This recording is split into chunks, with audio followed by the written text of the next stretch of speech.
from the Hebrew Institute of Semitic Studies, finishing up on the Hebrew Gospel of John by Dr. Garza, an English translation by Dr.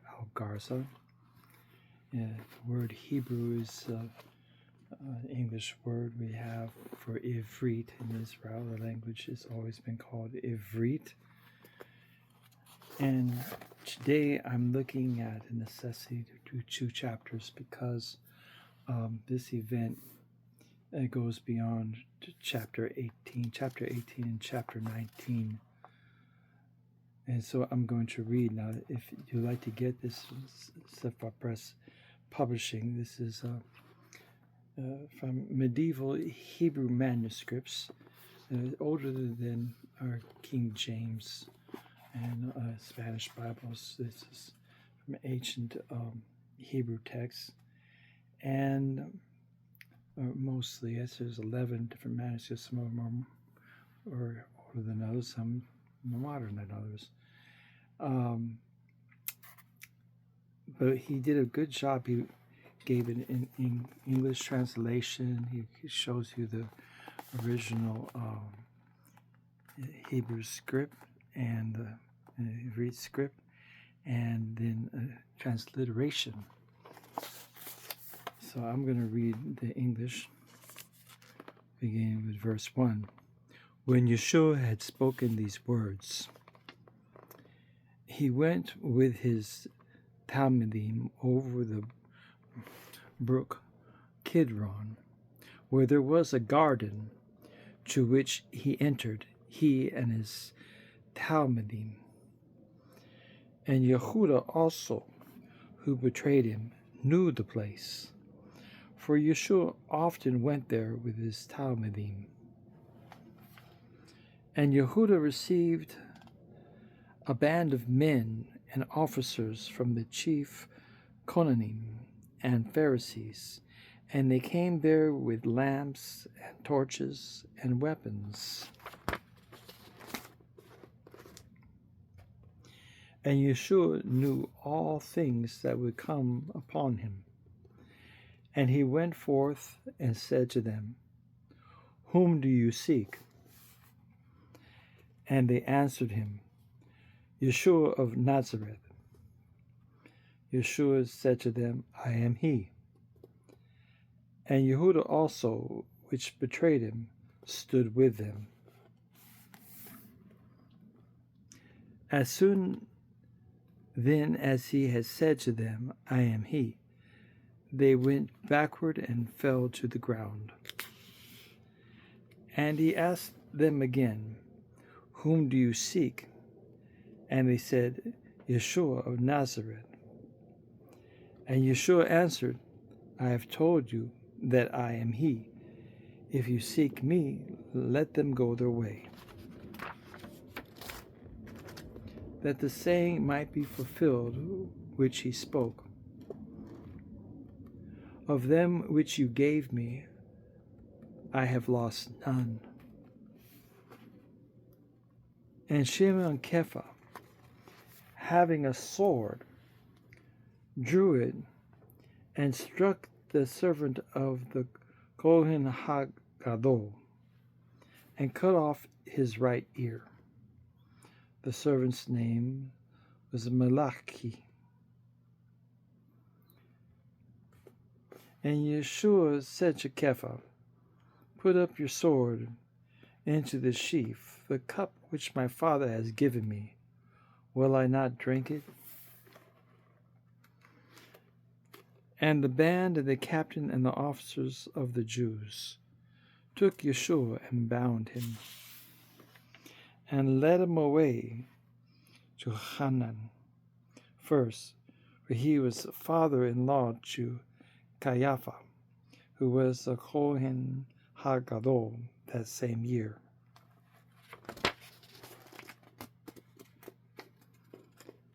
And Caiaphas was he which gave the counsel to the Jews that it was better that one man should die for the people. And Shimon Kepha followed Yeshu'a and so did another Talmid. That disciple was known to the Kohen HaGadol, and went in with Yeshu'a into the court of the Kohen HaGadol. And Kepha stood by the door outside. And the other Talmid went out, which was known to the Kohen HaGadol, and spoke to her that kept the door, and brought in Kepha.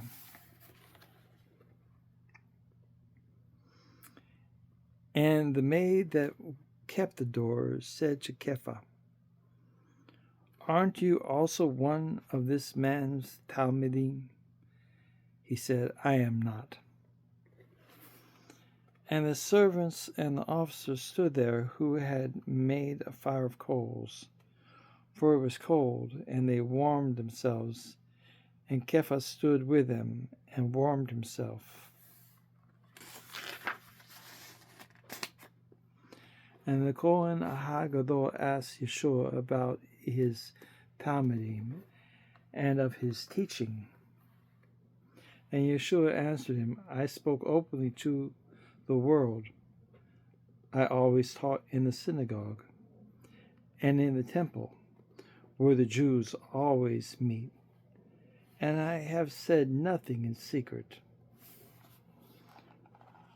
Why do you ask me?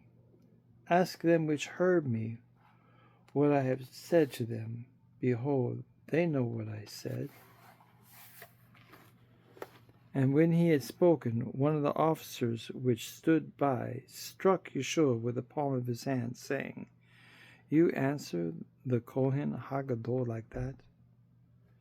And Yeshu'a answered him, "If I have spoken wrongly, testify of the wrong. But if rightly, why do you strike me?" Now Hanan had sent him bound to Caiaphas, the Kohen HaGadol. And Shimon Kepha stood and warmed himself. And they said to him, "Aren't you also one of his Talmidim?" He denied it and said, "I am not." And one of the servants of the Kohen HaGadol, being his relative, whose ear Kepha cut off, said, "Didn't I see you in the garden with him?" And Kepha denied again, and immediately the cock crowed.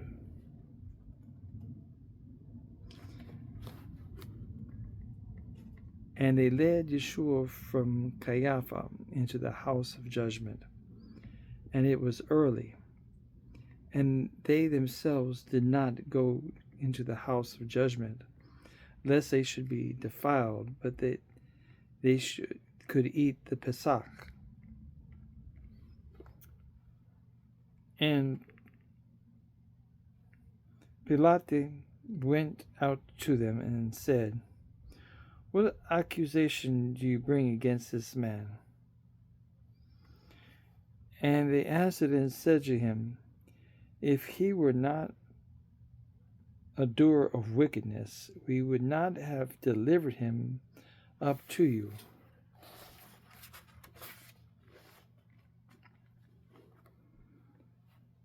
And Pilate said to them, "You take him and judge him according to your Torah." The Jews therefore said to him, "It is not lawful for us to put any man to death," that the saying of Yeshu'a might be fulfilled, which he spoke, signifying by what death he would die. And Pilate entered into the house of judgment again and called Yeshu'a and said to him, "Are you king of the Jews?" And Yeshu'a answered him, "Do you say this thing from yourself, or did others tell you this?" And Pilate answered, "Am I a Jew? Your own people and the chief Kohanim have delivered you to me. What have you done?"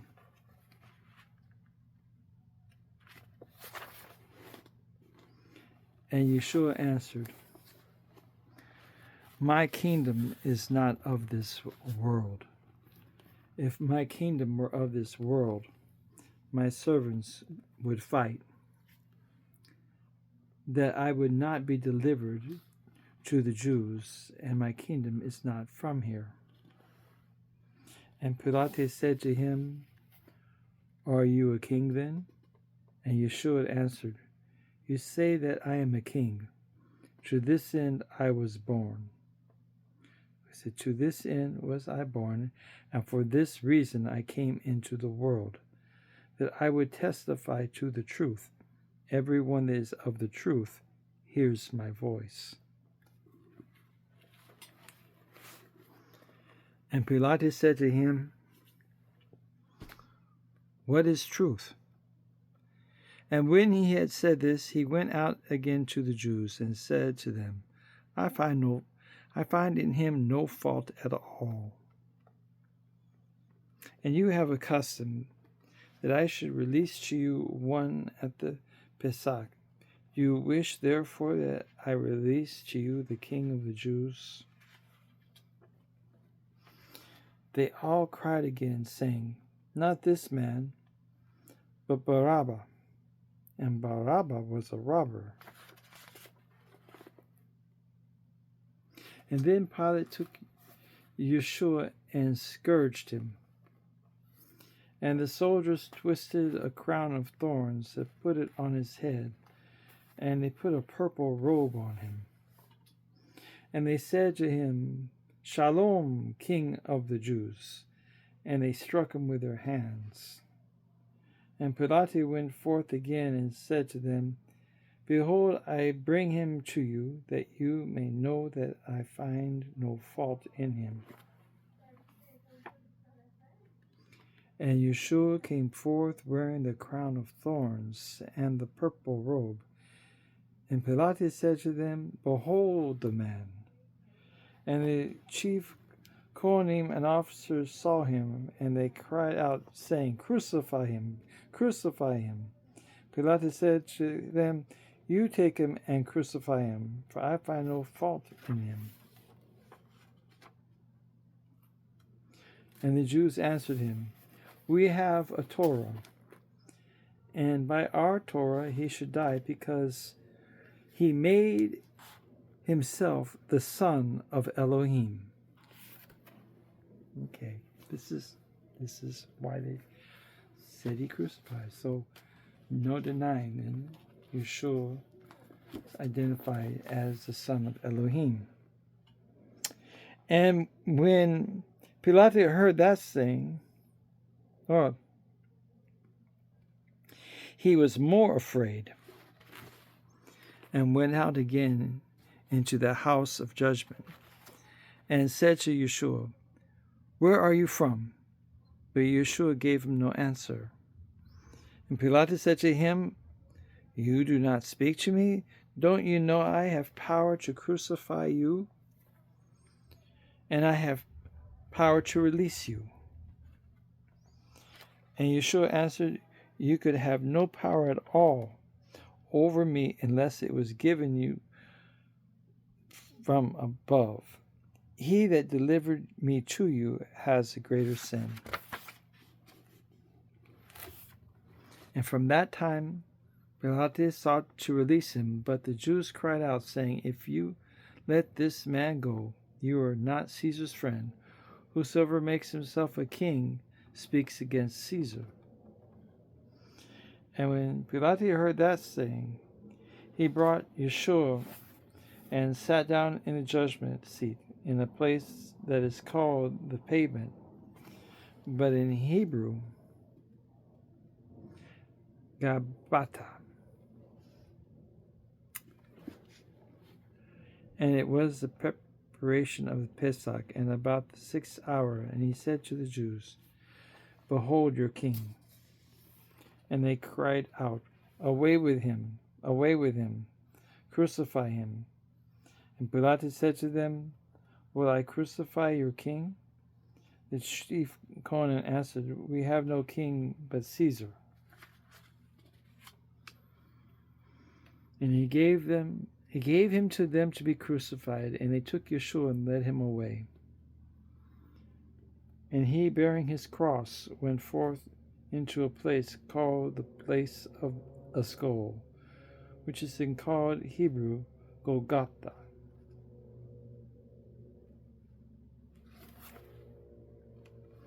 And there they crucified him,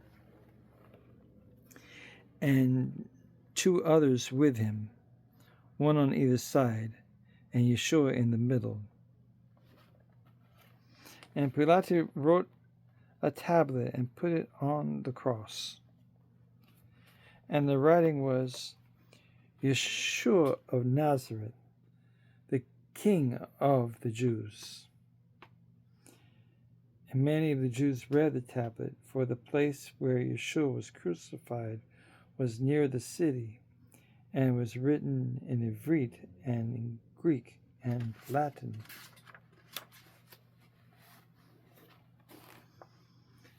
And the Kohanim of the Jews said to Pilate, do not write the King of the Jews, but he said, I am King of the Jews.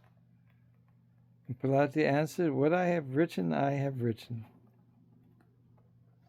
And it came to pass that the soldiers crucified Yeshu'a. And they took his garments and made 4 parts, to every soldier a part, and also his coat, and the coat was without seam, woven from top throughout.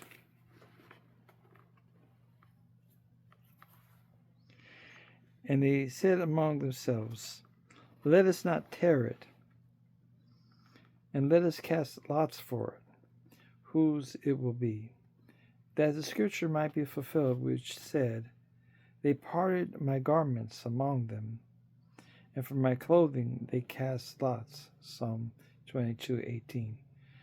And the soldiers did this. And there stood by the cross of Yeshu'a his mother, and his mother's sister, Miriam, the wife of Cleopas, and Miriam Magdala. So there's 3 Miriams.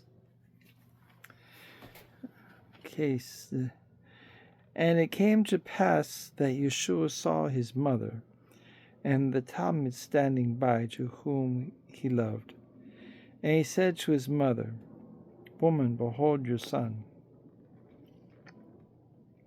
After this he said to the Talmud, behold your mother. And from that hour that Talmud took her to his own home. And after this, Yeshu'a knew that all things were now accomplished, that the scripture might be fulfilled. He said, I thirst. And there was set a vessel full of vinegar, and they filled a sponge with vinegar, and they put it on a hyssop branch, and put it to his mouth.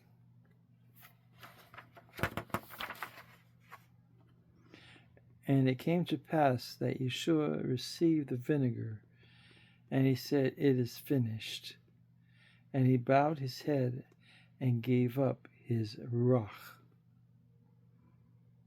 And the Jews, because it was the preparation, and that the body should not remain upon the cross on the Shabbat, the Sabbath day, for the Sabbath day was a high day, asked Pilate that their legs might be broken and they might be taken away.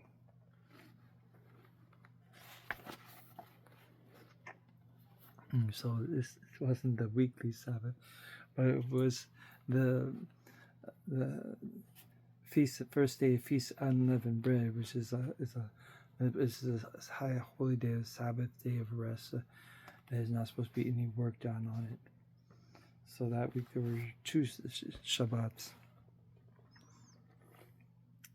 And the soldiers came and broke the legs of the first and of the other, which was crucified with him. And when they came to Yeshu'a, and they saw that he was already dead, so they did not break his legs. And one of the soldiers with a spear pierced his side, and immediately there came out blood and water. And he that saw it testified, and his record is true. And he knows that what he says is true, that you might believe. Okay, that's chapter 19, verse 35. What you have here is a little verse here showing a dictation of the disciples of the apostles Johann and John. So John's disciples helped to translate, to get the first Greek translation, and they testify that this one testifying was there. So they're verifying, they're certifying that this is a true eyewitness. This is verse 35 and verse 36. And these things were done that the scripture should be fulfilled.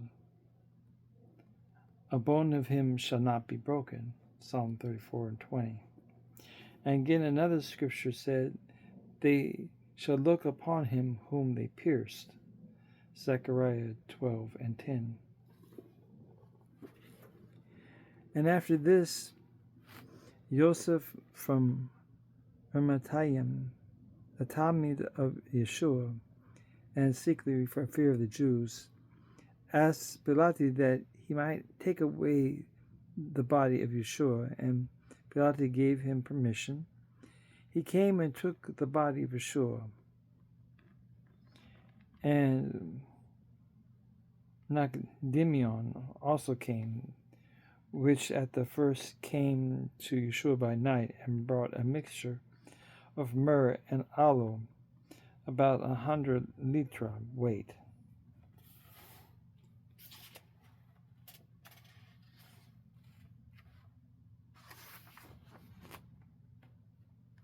And they took the body of Yeshu'a and wrapped it in linen clothes with the spices, according to Jewish custom, to bury.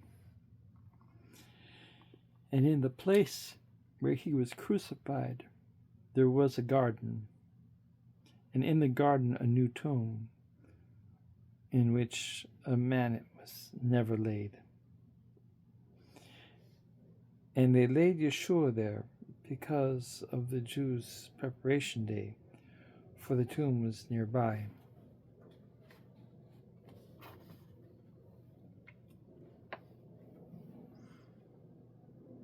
That's the end of the reading of chapter 18 and 19 of the Hebrew Gospel of John.